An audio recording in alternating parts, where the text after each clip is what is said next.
Good morning বন্ধুরা, প্রিয়াঙ্কা কেকাস ব্লগে তোমাদের অনেক স্বাগত। আশা করছি তোমরা সবাই ভালো আছো। আজকে দেখো বৃহস্পতিবার, তো আগের বৃহস্পতিবারও একটা ভিডিও তোমাদের সাথে শেয়ার করেছিলাম।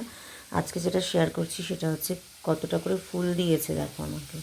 এই এক ঝুড়ি গাঁদা, এখানে আছে কুচো ফুল, আর জবা গুনেছি আমি 25খানা জবা আছে। আর এই যে রক্ত গাঁদা, এগুলো এটা না, নয়নতারাটা আমি আমার বাড়ি থেকে ছিঁড়েছি গাছের থেকে, টগর, আর এটা আমার বাড়ি। এই দেখো নীল, দূর্বা, আম পাতা, যে তুলসী পাতা, বেলপাতা, আর এখানে দেখো দুটো আমসরা, দুটো কলা, দুটো পান। দেখো আজকে আমার ফুলের কী ফুল এনেছি সেটা তোমাদের সাথে দেখিয়ে দিলাম, তোমাদেরকে শেয়ার করলাম। ভালো লাগলে অবশ্যই সাবস্ক্রাইব করে আমার পাশে থেকো।